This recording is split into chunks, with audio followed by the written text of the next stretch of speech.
com quase 80 anos. Barry Gibb não está mais sob os holofotes de arenas lotadas, nem ninguém mais divide o microfone com ele. A casa à beira-mar em Miami, outrora repleta das risadas dos 4 irmãos Gibb, agora ecoa com uma única voz.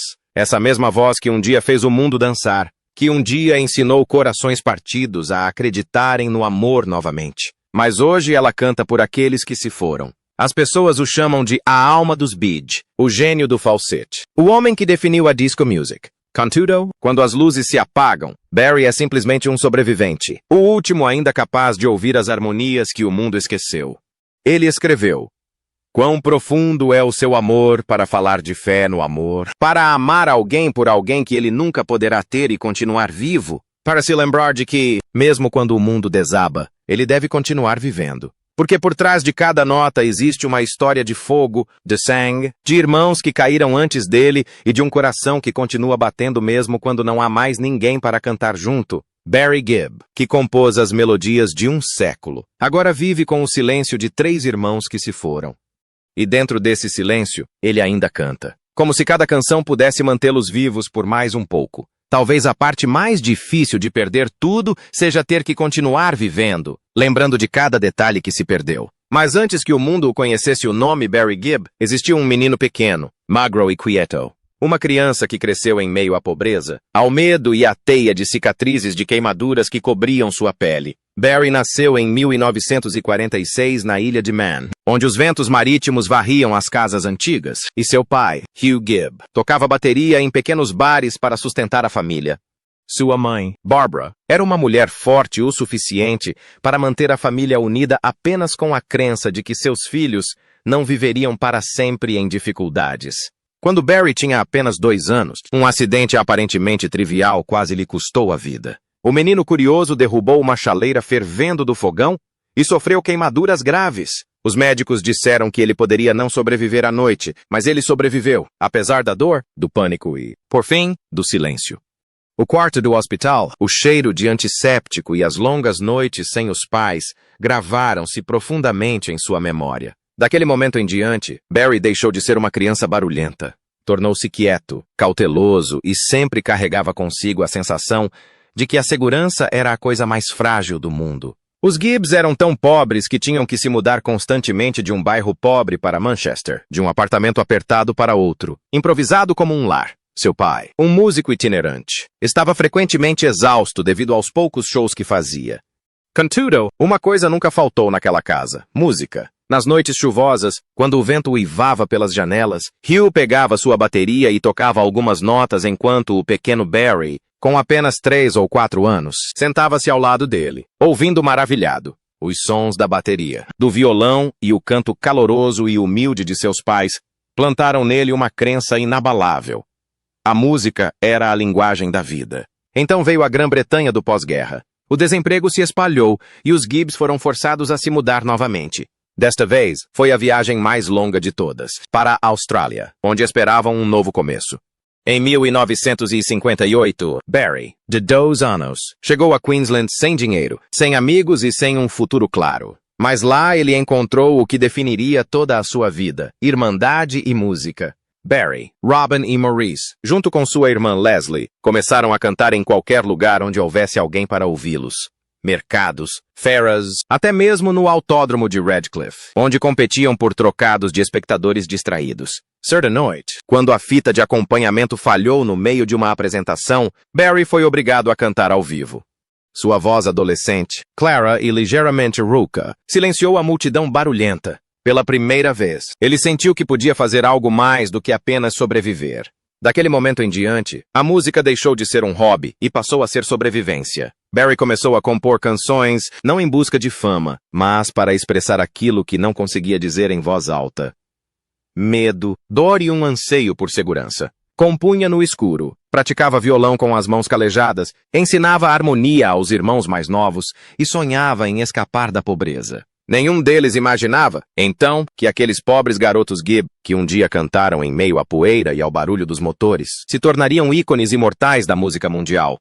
Mas para Barry, desde o início, a música nunca foi um sonho. Era a única maneira de sobreviver. Em 1958, enquanto a Grã-Bretanha ainda se recuperava das dificuldades e da pobreza do pós-guerra, a família Gibb tomou a decisão mais ousada de suas vidas: deixar tudo para trás e recomeçar do outro lado do mundo.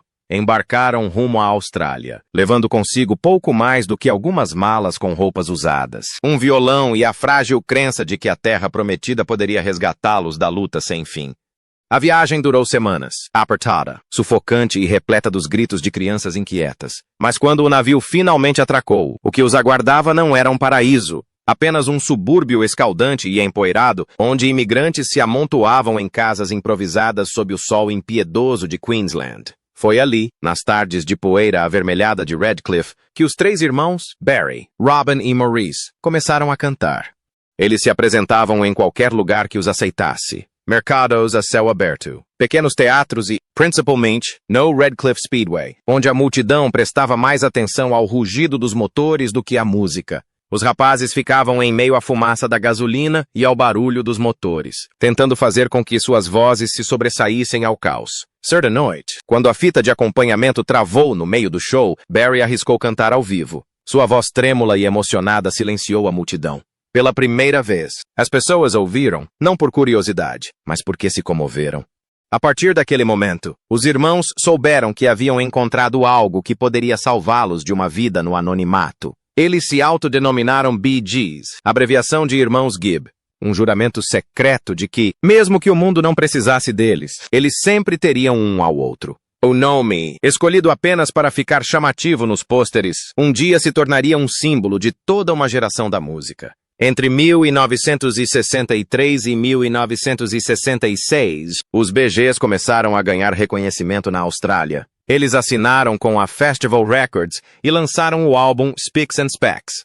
Sua melodia simples, tingida por uma melancolia que ia além da idade deles, disparou para o topo das paradas locais. Não foi apenas um sucesso. Foi a prova de que três garotos imigrantes pobres podiam criar algo duradouro. Barry, com apenas 17 anos, já havia se tornado o coração criativo do grupo. Ele compunha como se o próprio tempo pudesse roubar sua única chance. Cada canção, uma confissão, um fragmento de memória, uma busca desesperada pela existência. Mas o sucesso local não era suficiente. Barry sentia as limitações da pequena cena musical australiana, e o fogo dentro dele se recusava a se apagar. Em 1967, os Bee Gees decidiram voltar para a Inglaterra, onde a música fervilhava com os Beatles, os Rolling Stones e o The Who. Foi um retorno arriscado, mas também a única chance de provar que o que eles carregavam não era apenas pop cativante. Era alma. A sorte sorriu para eles quando conheceram Robert Stigwood, o famoso empresário que havia trabalhado com Cream e Eric Clapton. Stigwood viu em Barry não apenas uma voz, mas um estrategista, um compositor que sabia como tocar o coração humano. Sob sua orientação, os Bee Gees ascenderam rapidamente à fama. New York Mining Disaster 1941 tocou nas rádios e muitos ouvintes a confundiram com uma música dos Beatles.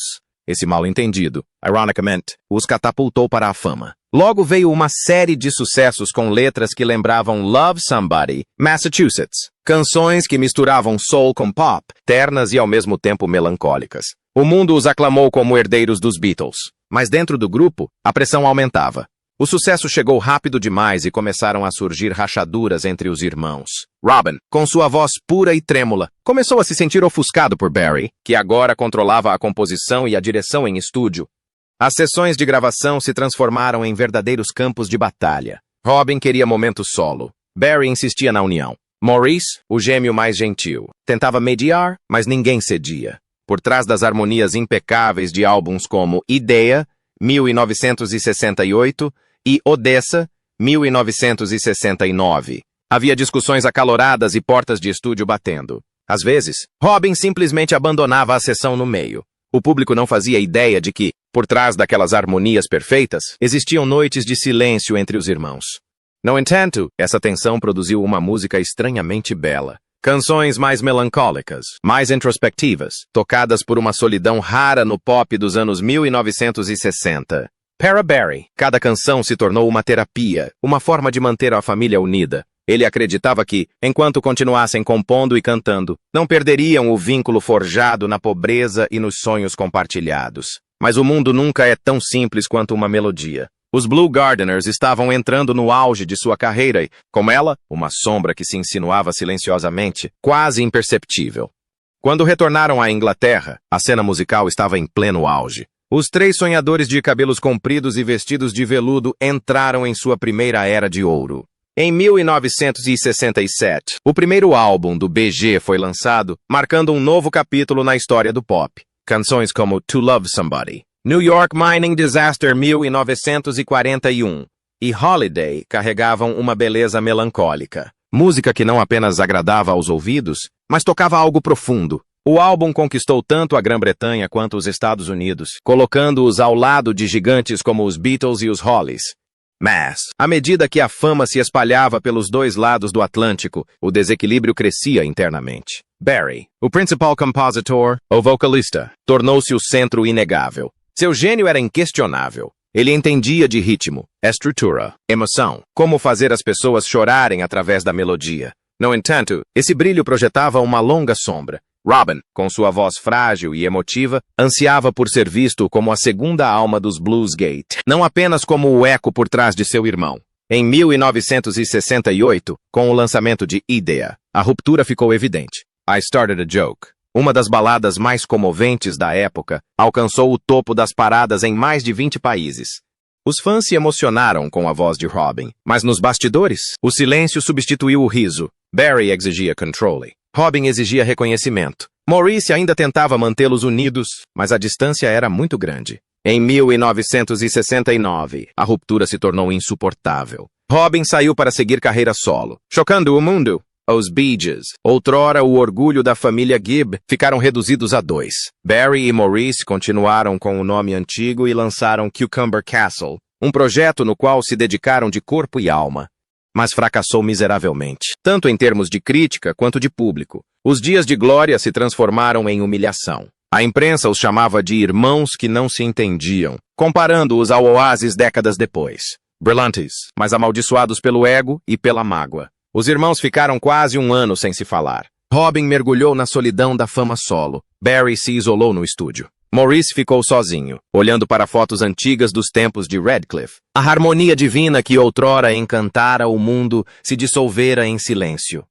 Então, em 1970, quase por obra do destino, eles se reencontraram em um estúdio. Sem desculpas, sem promessas, apenas um olhar trocado que dizia tudo.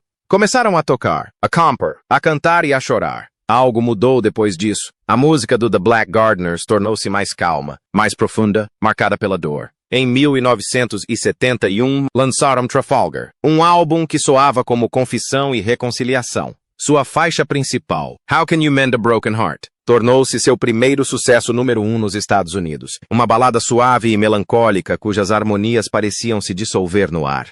Era uma canção de cura, não apenas sobre um coração partido por amor, mas sobre a dor da própria irmandade. O sucesso de Trafalgar trouxe os BGs de volta às paradas musicais e de volta a si mesmos.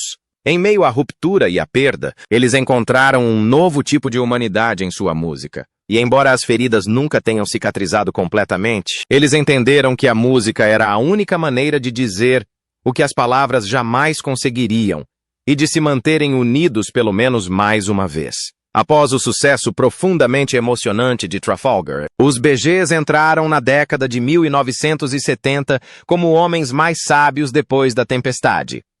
Seu álbum de 1974, Mr. Natural, marcou essa transição. Uma mistura de soul, funk e pop, infundida com a energia inquieta das ruas de Nova York. Embora as vendas tenham sido modestas, tornou-se um ponto de virada. Durante as gravações, Barry começou a experimentar com seu agora famoso falsete, um som estranho e vibrante que mais tarde definiria a era disco. Ninguém imaginava que, a partir daqueles experimentos vocais quase acidentais, ele estava criando uma revolução na música popular. Em 1975, o milagre aconteceu. O álbum Main Course foi lançado e tudo mudou, sob a produção de R.F. Martin. Os Blood Guides se reinventaram, deixando de ser mestres do pop clássico para se tornarem a vanguarda de uma nova era. A era da disco music. Jive Talking e Nights on Broadway explodiram nas paradas musicais, espalhando-se das pistas de dança de Miami para Nova York, Londres e além. As guitarras vibrantes, as linhas de baixo pulsantes e o falsete eletrizante de Barry criaram um som sedutor, hipnótico e libertador. Críticos e público concordaram. Barry Gibb havia alcançado o ápice da genialidade, o homem que transformou o ritmo em linguagem e a disco em cultura. Ele foi aclamado como o Mozart da disco, não por seu talento para o espetáculo, mas por sua capacidade de traduzir emoções humanas, alegria, tristeza, solidão e desejo, em melodias universais. Em 1976, os Blues Garçons continuaram sua trajetória de sucesso com Children of the World.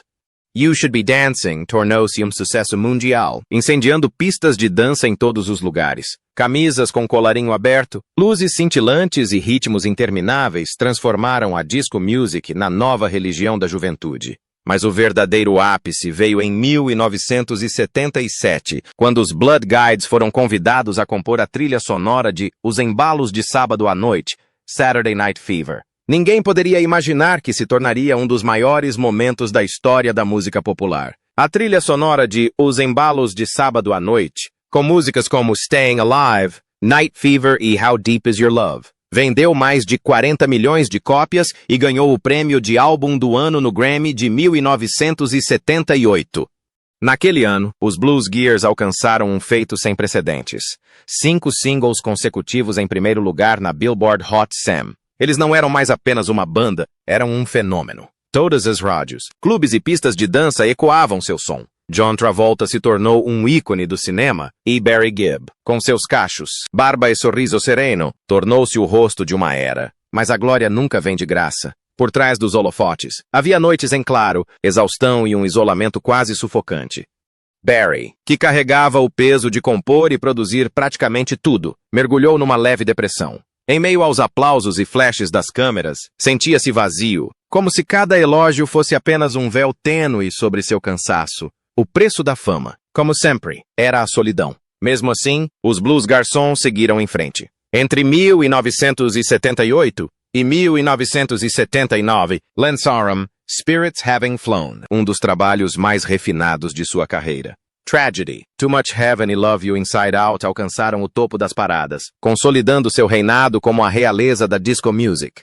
Em 1980, os Blues Girls já haviam vendido mais de 220 milhões de discos, ganhado 5 Grammys, 2 American Music Awards e um Brit Award, provando que não eram apenas uma moda passageira, mas um império musical. Mas, após os triunfos de Saturday Night Fever e Spirits Having Flown, eles atingiram um auge que ninguém conseguiu repetir. E foi essa mesma luz que começou a consumi-los. Com o início da década de 1980, uma onda de protestos contra a disco music varreu os Estados Unidos. Aqueles que antes dançavam ao som de Staying Alive, agora zombavam da disco music, considerando-a superficial, extravagante e falsa. O movimento Disco Sucks tornou-se violento. Discos foram queimados em estádios de Chicago. Estações de rádio baniram publicamente as músicas de Bee Gees e a imprensa os ridicularizou como relíquias extravagantes. Da noite para o dia, os heróis se tornaram vilões. Barry, Robin e Maurice viram seus nomes desaparecerem das ondas do rádio, das paradas musicais e da popularidade. Para Barry, o homem cujas canções um dia uniram o mundo, a queda foi mais do que uma perda comercial. Foi um golpe espiritual. Ele se afastou dos holofotes, raramente aparecendo em público, atormentado pela sensação de que talvez seu talento tivesse sido amado apenas por um instante. A depressão se insinuava durante as noites silenciosas, quando a casa estava tão quieta que ele conseguia ouvir as batidas do próprio coração dentro da banda. Os Bee Gees sobreviveram, mas a vibrante irmandade de outrora estava se desfazendo. Problemas legais se seguiram. Jovens artistas os acusaram de plágio, alegando que seus sucessos discos se apropriavam demais de trabalhos anteriores. A imprensa ocidental, outrora sua maior aliada, alimentou rumores bizarros de que Barry sofria de paranoia. Robin estava obcecado com o fim da banda e Maurice bebia para esquecer. Embora a maior parte fosse infundada, o escrutínio implacável os levou a um isolamento ainda maior. O silêncio tornou-se sua única defesa. Em meio à turbulência, Barry nunca parou de compor, mas agora para outros. Entre 1981 e 1983, ele trabalhou nos bastidores compondo e produzindo para os maiores nomes da música. Guilty, para Barbra Streisand, vencedora do Grammy em 1981, Heartbreaker, para Diane Warwick, A Islands in the Stream, para Kenny Rogers e Dolly Parton, número 1 na Billboard em 1983. Cada canção carregava a assinatura inconfundível de Barry, melodias exuberantes, estrutura precisa e expressividade emocional. Uma prova de que, mesmo que o público o rejeitasse, seu gênio não poderia ser apagado. Ainda assim, as feridas da fama cicatrizaram lentamente. Robin e Maurice, embora reunidos com Barry, carregavam dúvidas silenciosas. Seriam eles ainda os jovens de outrora? Ou meros músicos de estúdio na órbita de Barry Gibb, o gênio solitário tentando se salvar do desespero? A pergunta nunca foi dita em voz alta, mas pairava no ar, pairando sobre cada faixa que gravaram ao longo da década de 1980. Então, em 1988, a tragédia os atingiu. Andy Gibb, o irmão mais novo, morreu aos 30 anos de miocardite, consequência de anos de vício e depressão. Para o mundo, foi a perda de uma estrela em ascensão. Para Barry, era uma ferida incurável. Ele havia sido mentor de Andy, guiado sua carreira e o estimado como o orgulho da família. Quando Andy entrou em declínio, ninguém conseguia alcançá-lo. A notícia chegou apenas 5 dias após o aniversário de Andy, e Barry quase desmoronou. Ele se culpava. Eu poderia tê-lo salvado, um sentimento que nunca o abandonou. Essa dor se transformou em Wish You Were Here, do álbum One, A Farewell to the Brother Who Never Came Back, de 1989. A voz de Barry estava rouca, carregada de tristeza. Quando a música tocava, os ouvintes não ouviam apenas música. Eles ouviram o silêncio dos 3 irmãos restantes cantando para aquele que havia partido. Daí em diante, em cada melodia que Barry compôs, havia sempre um vazio onde Andy ainda vivia, do outro lado do som. Após o choque da perda do irmão mais novo, Barry se acalmou, não buscando mais a glória, apenas querendo manter por perto o que restava de sua família. Em 1991, os BGs retornaram silenciosamente, mas com firmeza, rumo à alta sociedade. Nessa época, os irmãos perderam o pai, Hugh Gibb. Para Barry, foi a segunda grande perda depois de Andy. Ele disse certa vez que perder o pai foi como perder a primeira batida de bateria da sua vida, pois foi o pai dele quem despertou neles o amor pela música. A partir dessa dor, os Blues Garçons continuaram compondo com uma energia mais comedida e contida. O álbum Still Waters, 1997, rico em influências de soul maduro e baladas, vendeu mais de 5 milhões de cópias no mundo todo, marcando um retorno notável após anos sendo considerado ultrapassado. A música, por si só, soava como a confissão de um homem que havia perdido demais, mas que continuava seguindo em frente. Naquele mesmo ano, eles receberam o Brit Award por sua contribuição excepcional à música, um tributo a mais de 3 décadas de dedicação. Porém, longe dos holofotes, a saúde de Barry começou a declinar. Em 1998, ele foi hospitalizado com inflamação estomacal aguda e estresse. O preço a se pagar por anos vividos sob pressão implacável. Ele se tornou líder e cuidador, já que Robin e Maurice também começaram a enfrentar problemas de saúde. Nessa época, os Blues Garçons já não eram mais a banda explosiva dos anos 70. Era uma família que se apoiava mutuamente em cada música, em cada noite restante no palco. Em 2001, lançaram This Is Where I Came In, seu último álbum de estúdio. A faixa título soava como uma triste profecia. Aqui foi onde eu entrei e também onde a jornada logo chegaria ao fim. Os 3 irmãos refletiram sobre sua trajetória, sem mais seguir tendências, apenas querendo agradecer ao público e uns aos outros. Então, em 2003, a tragédia os atingiu novamente. Maurice Gibb, o gêmeo espiritual de Barry, morreu repentinamente devido a complicações após uma cirurgia. O golpe quase destruiu Barry. Ele parou de se apresentar, afastou-se da vida pública por anos, dizendo que havia perdido metade de sua alma e que a música não lhe trazia mais alegria. Para ele, os Bee Gees não apenas se separaram, mas morreram com Maurice. Após a perda de Maurice, Barry tornou-se mais quieto, vivendo imerso em suas memórias, talvez porque ele soubesse muito bem o que significava perder alguém que se ama, não apenas dentro de sua família, mas também de uma época muito anterior à sua vida. Muito antes da fama. Antes que o mundo conhecesse o nome Bee Gees, Barry teve um breve casamento com Maureen Bates, a primeira mulher que o fez acreditar que o amor poderia ser uma âncora em anos instáveis. Eles se conheceram em meados da década de 1960, quando os BGs ainda lutavam para encontrar seu espaço na Austrália. Maureen era gentil, centrada e uma das poucas que não se deixava deslumbrar pelo brilho vago que envolvia a música de Barry. Quando ele ainda se apresentava em pequenos locais e compunha em um quarto alugado e decadente, ela acreditava nele discretamente. Não por causa da fama, mas porque ela via a luz na maneira como ele falava sobre melodias. Eles se casaram em 1966, quando Barry tinha apenas 19 anos. Foi um casamento simples, sem vestido extravagante, sem espetáculo. Apenas a crença juvenil de duas pessoas tentando recomeçar do zero. Mas o casamento chegou cedo demais e a fama, rápido demais. Apenas alguns meses após o casamento, os Bee Gees estouraram na Austrália com o álbum Specs and Specs e, em seguida, foram convidados a voltar para a Inglaterra. A carreira decolou. O amor, nunca totalmente consolidado, foi levado pela correria das turnês e dos voos. Enquanto os Bee Gees se tornavam uma sensação em Londres, Barry se via consumido por uma agenda implacável. Enquanto Moran ficou para trás, esperando em silêncio. Eles não tiveram filhos e lentamente se separaram, seguindo caminhos distintos, um sob os holofotes, o outro de uma solidão silenciosa. Telefonemas curtos e longas noites vazias transformaram o casamento em um fardo. Em 1970, quando os Blood Guides alcançaram seu primeiro grande sucesso com How Can You Mend a Broken Heart, Barry compreendeu muito bem o significado do título. Seu casamento com Moran terminou discretamente, sem escândalos, sem acusações públicas. Apenas dois jovens que se amaram em uma época em que seu mundo era pequeno demais para abrigar sonhos tão grandiosos. A partir desse término, Barry começou a entender que o amor, assim como a música, não sobrevive se uma pessoa está sempre correndo à frente enquanto a outra fica parada. Ele carregou esse vazio nas canções que se seguiram, Melodious Doses, porém tingidas por uma tristeza indefinida, como ele se lembrava de Moran. Não mais um amante, mas para sempre a primeira testemunha de um gênio que ainda não havia amadurecido. O fim de seu casamento com Moran deixou Barry em um dos períodos mais vazios de sua vida.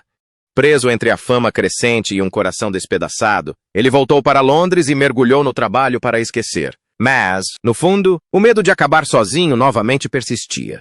Como naquele momento em que as luzes do palco se apagam e resta apenas o silêncio. Então, o destino apareceu. Não em um estúdio ou no palco, mas nos bastidores do Top of the Pops, em 1967. Em meio à multidão de artistas, Barry conheceu Linda Gray, uma escocesa ex-Miss Edimburgo, com uma elegância forte, porém discreta, e uma doçura serena que ele pensava ter perdido para sempre. Linda não via Barry como uma estrela. Ela via um homem carregando muitas feridas. E talvez tenha sido essa calma em seu olhar que o fez parar de fugir. Eles conversaram, riram e começaram a escrever um novo capítulo. Semillard, sem encenação, apenas a conexão silenciosa de duas almas maduras o suficiente para compreender o valor da quietude. Em 1º de setembro de 1970, no aniversário de 24 anos de Barry, eles se casaram. Uma bela coincidência, como uma bênção predestinada. O dia em que ele nasceu se tornou o dia em que encontrou a pessoa que caminharia ao seu lado pelo resto da vida. Esse casamento não teve pressa, nem circo midiático, apenas amor e confiança amadurecidos. Enquanto outras bandas se destruíam no fogo da fama, Barry e Linda escolheram se distanciar do barulho, construindo uma vida em uma casa à beira-mar, criando 5 filhos: Stephen, Ashley, Travis, Michael e Alexandra. Linda se tornou a única e verdadeira âncora de Barry quando as tempestades chegaram. Da reação negativa à música disco à morte de Andy, aos anos em que ele lutou contra a depressão e a doença. Quando o mundo o chamava de gênio, ela simplesmente o chamava de meu marido. O homem que acordava cedo para fazer seu café e depois saía na varanda para compor canções. Foi Linda quem ajudou Barry a manter o equilíbrio e a permanecer ele mesmo em meio à fama colossal e à dor pessoal. Mas nem mesmo essa felicidade era totalmente tranquila. A pressão do trabalho, as constantes turnês e os períodos de crise emocional de Barry levaram o casamento deles à beira do colapso mais de uma vez. Linda estava exausta de ver o marido incapaz de parar de trabalhar, incapaz de parar de se culpar. Ela disse aos amigos: Barry carrega a tristeza de toda a família, e às vezes tudo o que posso fazer é observá-lo suportar isso. Mesmo assim, Linda nunca foi embora. Ela entendia que aquele homem não precisava de mais uma plateia. Ele precisava de um lugar para se sentar. Quando as luzes finalmente se apagaram em 2003, quando Maurice morreu repentinamente durante uma cirurgia, Barry silenciou. Os Blues Guilds se separaram para sempre, e o mundo da música perdeu um de seus maiores símbolos. Barry, o homem que havia escrito centenas de canções atemporais, de repente se sentiu perdido em meio às suas próprias melodias. ele se retirou para Miami, vivendo tranquilamente em sua casa à beira-mar com sua esposa, Linda, raramente fazendo aparições públicas. Nos anos que se seguiram, aceitou apenas pequenos projetos de produção, colaborações limitadas e dedicou a maior parte do seu tempo à família. A artrite crônica gradualmente traiu as mãos que outrora deram vida à música. Cada vez que Barry tocava as teclas do piano, uma dor aguda percorria seu braço, um lembrete cruel de que o tempo estava reivindicando o que um dia lhe dera. As mesmas mãos que escreveram quão profundo é o seu amor, e se fizeram milhões chorarem ao permanecerem vivas, agora tremiam na penumbra, incapazes de segurar um fio com firmeza. Mas Barry sabia que a dor física era apenas a superfície. O que realmente o consumia era o silêncio. O silêncio que o envolvia desde a perda dos irmãos que um dia compartilharam sua voz. Robin, seu gêmeo na música, seu parceiro em cada nota e respiração por quase meio século, adoeceu em 2011. Câncer de fígado. A doença se espalhou rapidamente e nenhum milagre aconteceu. Barry visitava o hospital todos os dias, sentando-se ao lado da cama de Robin em silêncio, às vezes apenas segurando sua mão, com medo de que soltá-la significasse perdê-lo para sempre. E quando a voz que antes cantava I Started a Joke silenciou em 2012, Barry soube que uma parte de si também havia morrido. No funeral de Robin. O ar estava carregado de tristeza. Barry ficou diante do caixão, frágil e envelhecido em poucos meses. Quando falou, o salão silenciou. Ele não era mais um artista ou um ícone, apenas um irmão lamentando a perda de outro. Agora sou o último dos beijos, disse ele suavemente. Não há mais ninguém com quem eu possa cantar. Aquela frase soou como uma despedida da própria vida. Daquele momento em diante, toda vez que Barry aparecia em público, ele não estava se apresentando para receber aplausos. Ele cantava para falar com as almas que havia perdido. Ele chamava a música de uma conversa com o passado, um lugar onde ele ainda podia ouvir o riso de Robin, a voz de Maurice e o eco fraco de Andy do lado de fora da porta do estúdio. Na Imortalidade, a canção que os Bee Gees escreveram para Celine Dion em 1997.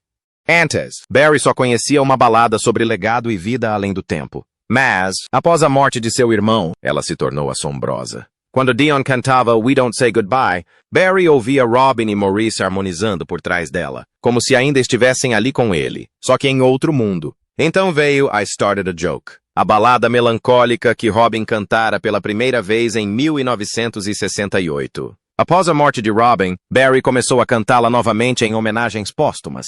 Ele frequentemente se emocionava no refrão porque, para ele, não era mais uma canção, era uma confissão. A confissão de um irmão mais velho que sobreviveu a tudo, mas nunca conseguiu escapar da dor que a sobrevivência lhe trouxe. Cada vez que cantava To Love Somebody, ou How Can You Mend a Broken Heart, Barry fazia uma breve pausa, como se esperasse a resposta de Andy. Para ele, aquelas canções não eram apenas memórias, eram a forma de manter sua família viva na memória do mundo. Dizem que existe uma última gravação, nunca lançada, feita por Andy Gibb apenas alguns meses antes de sua morte. Segundo um amigo próximo da família, Andy a enviou somente para Barry como uma mensagem final. Por mais de 3 décadas, Barry nunca compartilhou ou deixou ninguém ouvir a gravação. Ele mantém a fita master trancada em um cofre, não por medo de perdê-la, mas por medo de deixar o mundo tocar em algo tão sagrado. Em 2009, Barry foi incluído no Hall da Fama do Rock and Roll como artista solo, a maior honra que um compositor pode receber. Mas ele chegou vestindo um simples terno preto, falou pouco, curvou a cabeça e mencionou apenas seus irmãos. E em 2016, quando sua mãe, Barbara, faleceu, isso marcou o fim da primeira geração da família Gibb. Barry disse baixinho, sou a última folha que restou na árvore. Desde então, cada música que ele compõe, cada nota que canta, deixou de ser uma performance. Tornou-se um ritual de lembrança. Para Barry Gibb, a música transcendeu a própria arte. Tornou-se uma forma de os vivos falarem com os mortos, uma maneira de uma alma solitária continuar cantando. Não para o mundo, mas para as vozes que se calaram para sempre. Nos anos que se seguiram, Barry deixou de viver como uma estrela. Ele vivia como o guardião de um templo, repleto de memórias, ecos e os espíritos daqueles que ainda permaneciam em cada nota. Sua casa em Miami não era barulhenta nem ostentosa. Era silenciosa, como um estúdio com as luzes apagadas, mas onde o zumbido tênue de gravações antigas ainda pairava no ar. Todas as manhãs, Barry ia até a varanda com vista para o mar, chá na mão, e ouvia apenas o vento, a única coisa que ainda sabia cantar com ele. Após a morte de Robin e, posteriormente, de sua mãe, Barbara. Em 2016, Barry se tornou o último sobrevivente de toda uma geração. Ele certa vez se comparou à última folha da árvore, tremendo ao vento, mas ainda verde, ainda viva, por um único motivo: cumprir uma promessa feita àqueles que já se foram. A partir de então, ele não compôs mais músicas em busca de sucessos. Cada canção que cantava, cada melodia que tocava, tornou-se uma oração, uma forma de invocar os nomes dos entes queridos que o mundo havia esquecido. Ao interpretar a imortalidade, ele fechava os olhos por um longo momento durante o refrão. Nós não dizemos adeus. Ninguém sabia se ele estava pensando em Celine Dion, em Robin ou em si mesmo. O homem que agora cantava sozinho todas as três partes da harmonia. Para Barry, a música não era mais trabalho. Era ritual. Um espaço onde os vivos podiam falar com os mortos. Desde 2017, Barry raramente apareceu em público, apresentando-se apenas ocasionalmente em tributos aos Bee Gees. Cada vez que ele sobe ao palco, o público se levanta. Não apenas para homenagear uma lenda, mas porque sabem que o homem à sua frente carrega a memória de 3 vidas em seus ombros. Suas performances, embora roucas e trêmulas, deixam o mundo em silêncio. Pois em cada respiração, as pessoas podem ouvir a solidão de um homem que perdeu toda a sua família para a música. O legado de Barry Gibb não pode ser medido em Grammys, vendas ou prêmios. Ele é um dos maiores compositores do século XX, tendo escrito mais de 1000 canções, criando melodias atemporais para os Bee Gees, Barbra Streisand, Dolly Parton, Kenny Rogers, Diana Ross e muitos outros. No entanto, o que mais importa é que ele representa a prova de uma verdade rara no mundo do entretenimento. As lendas não nascem da glória, mas da perda e da escolha de continuar cantando em vez de sucumbir a ela. A vida de Barry Gibb tem sido uma jornada peculiar entre o triunfo e a solidão. Uma vida onde os holofotes brilhavam tão intensamente que o homem que os criou foi lentamente consumido por seu brilho. De um menino pobre no corredor da morte, ele ascendeu a gênio da música, o homem que deu a uma geração sua trilha sonora. Mas, apesar de toda a sua fama, ele viu sua família se desintegrar. Uma voz após a outra, desvanecendo-se no silêncio até que apenas ele restasse, a última folha da árvore. Com quase 80 anos, Barry Gibb não precisa mais que ninguém o chame de lenda. Ele só deseja ser lembrado como um irmão, um marido, um pai. Um homem que amava a música com toda a sua alma e amava sua família tão profundamente que transformou a dor em melodia. As canções que ele deixou para trás. Quão profundo é o seu amor por alguém? Comecei uma piada. A imortalidade não é apenas música. São páginas do diário de um coração que um dia foi partido, mas que ainda bate. Talvez a verdadeira força de Barry não resida em suas composições ou em seu lendário falsete, mas em sua coragem de continuar vivendo, de continuar cantando, de encarar memórias que outros prefeririam enterrar. E é isso que o tornou algo que a música raramente cria. Um símbolo de lealdade, de lembrança e de um amor que jamais se apaga. Quando as notas finais da imortalidade se dissiparem, ouviremos não apenas a voz de Barry Gibb, mas também os ecos de seus 3 irmãos, de uma era há muito passada, e de uma verdade que perdura. Que o amor e a música, quando nascem do coração, são verdadeiramente imortais. Barry Gibb não é apenas um homem que contava histórias através de melodias. Ele é o guardião de um passado, cantando por aqueles que não podem mais cantar e vivendo pelos sonhos inacabados de toda uma família. E você, quando ouve novamente How Deep Is Your Love ou I Started a Joke, ainda sente como se aquelas vozes estivessem sussurrando ao seu redor? Se a história de Barry Gibb te tocou, deixe um comentário dizendo: Eu amo Barry para homenagear o último irmão dos Bee Gees, e compartilhe a música ou a lembrança que mantém a música deles viva em seu coração.